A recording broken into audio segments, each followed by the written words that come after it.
While I was bleeding, trembling in pain and panic, he stopped to buy a beer on his way home.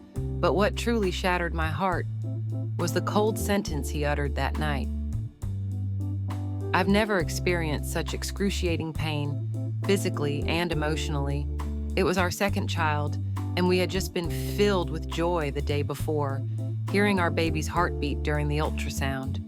When I miscarried that afternoon, it all happened so fast. I was playing with our 2-year-old son when I felt an intense pressure in my lower abdomen. Then the bleeding began. I immediately texted my husband, "I think I just lost the baby." I didn't text him that to scare him or be dramatic. I just needed him there. I was hoping for comfort, a hug, or simply a look that said he understood. But all he replied was, "If it's urgent, I'll come home." With no other option, I had to take care of myself while the blood kept coming and the pain intensified. I dragged myself downstairs, took some painkillers, made lunch for our son, put him down for a nap. Doing all of this while feeling dizzy and weak from the blood loss. My husband should have been home in 30 minutes. It took him nearly an hour. I found out later that he stopped at the store to buy a few beers because it was his birthday. This should have been a moment that brought us closer. When one person falls into the abyss, the other is supposed to be the anchor. But I realized he didn't see this as something as serious as I did. Maybe to him it was just a sad day because we lost a baby. But for me, it was the moment my body broke, my heart screamed, and my soul was shattered. I didn't expect him to magically take the pain away. I just hoped that when I said, "I need you," he'd understand I was truly desperate. And instead of choosing to be by my side, he chose to stop at Tesco for beer. That doesn't say much, but it says enough that I wasn't a priority, that I wasn't loved, that in that moment my existence didn't carry much weight in his eyes. When he finally got home, I thought I'd get to lean on that familiar shoulder, hear just one comforting phrase, even something as simple as "I'm here." But all I received was a cold silence, the sound of the door opening, beer cans clinking in the plastic bag, and tired eyes that didn't even look at me. It felt like, in his mind, I was simply the one who had ruined his birthday. When I told him I couldn't cook his favorite dinner, the one I'd promised to make the week before, because I was still exhausted and dizzy after the hospital, I expected him to understand. I even tried to offer a solution. "Just pick whatever you want to eat, I'll order it." But he just sighed, hissed "for fuck's sake" through his teeth, and muttered, "Even my birthday's ruined because of this nonsense." This nonsense was me losing our baby. It was me curled up, bleeding, shaken, with tears clouding my vision from fear. To him, that was nonsense. I sat there in silence, my heart aching in sharp pulses, but I no longer had the strength to argue or explain. Maybe to him that outburst was just frustration. He was tired, disappointed, but to me it was a knife, a clean cut between two people who once loved each other. His words didn't just invalidate my pain, they made me feel like I was a burden no one wanted to carry. He later drove home in silence. No dinner, no shared feelings, just silence. And in that silence, I could hear my own heart breaking. He put our son to bed. I dragged myself to ours, shut my eyes, and tried to sleep, but my mind kept spinning, haunted by his words. I wondered, was I asking for too much? Was losing the baby on his birthday some kind of fault? Was he actually blaming me? I hoped, at the very least, for an apology or some kind of explanation the next morning. But he left before I even woke up. No text, no call, not a single word. It felt like I was in another world now, one where my husband was no longer my partner, but just a silent shadow passing through my life. By late afternoon, one thing became crystal clear. He was avoiding me, avoiding my emotions, avoiding the responsibility he should have shared with me. It had been more than 24 hours since I texted him, "I think I lost the baby." And since then, besides driving me to the hospital out of basic duty, he hadn't hugged me once.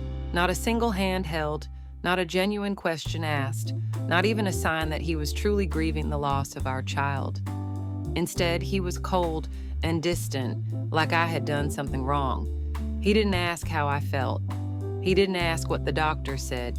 He didn't ask if I needed anything. That night, I tried to stay calm. I kept telling myself, maybe he's also in shock. Maybe he just needs time to process.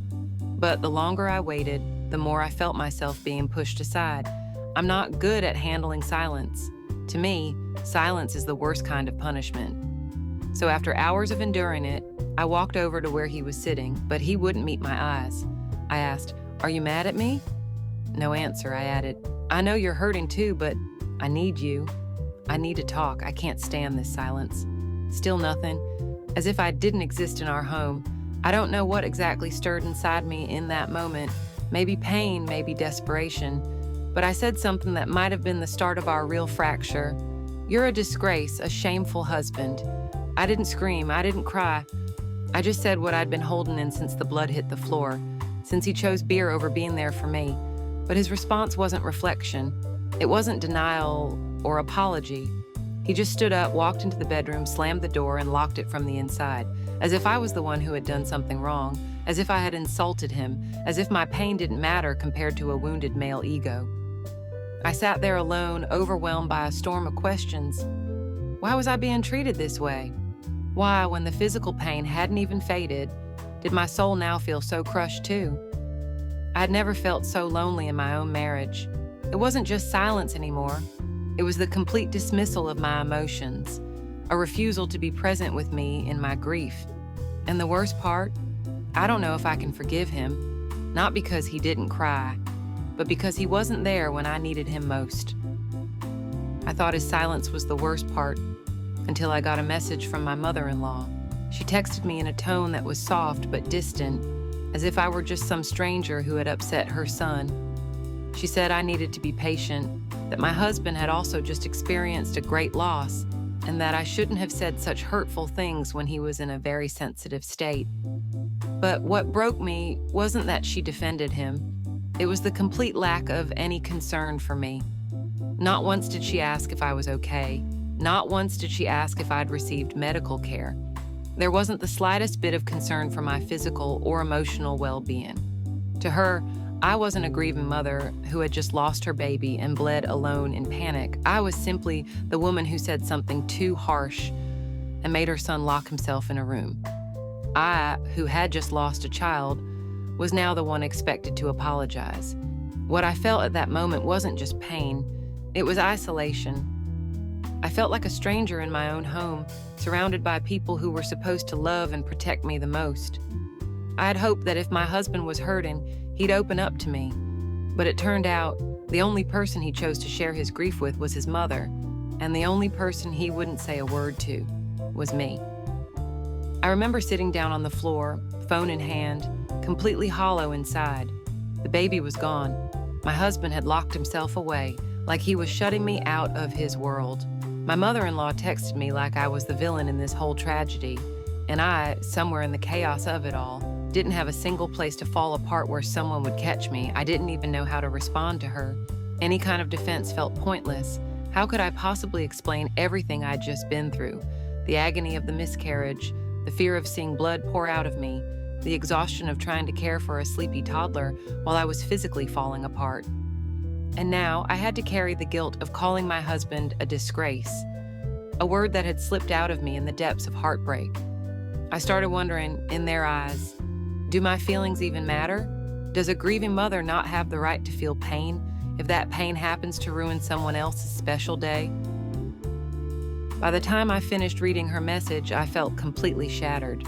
Not because she told me to be patient, or because she defended her son, but because I realized something deeper. I was standing in a marriage where my emotions didn't seem to matter, where my grief was only acknowledged through the lens of how it affected someone else, where I was no longer at the center of anyone's care. The question that kept echoing in my mind was, is there even a path left for us to heal? Is this pain worth enduring for a relationship that now feels so one-sided? The man I chose to be my partner in life didn't just remain silent when I needed him most. He said things that made me feel like I was the one at fault. He chose avoidance over presence, retreating into his own space rather than standing beside me in this storm of emotional and physical anguish. And his mother? Instead of comforting me, she told me to be patient for his grief. I feel like I'm being pushed out of this marriage, like I no longer have the right to be sad. It's not that I don't understand how he feels. I know he's hurting too. I know he's grieving the loss of our baby. But his grief can't be the excuse for abandoning me. I am a part of this story too. I need to be heard. I need to be held. I need comfort, not criticism. I need to know I'm not alone in this pain, that we can get through it together, not as two people grieving separately in silence. But right now, I don't feel that way. I feel completely alone in my marriage, not because he doesn't love me, but because he doesn't understand me. He doesn't seem to realize that when I lost that baby, I also lost a piece of myself. And instead of mourning with me, all he could do was resent me for ruining his birthday.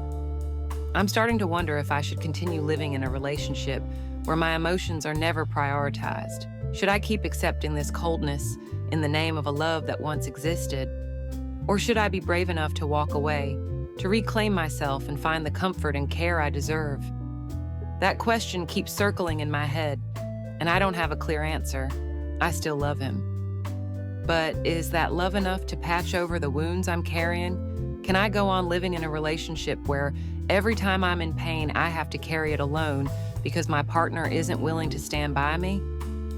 I don't know, but I can't stop thinking about it now, and I can't help but ask myself, am I a bad person for thinking about divorce just because I can't keep living in this pain anymore?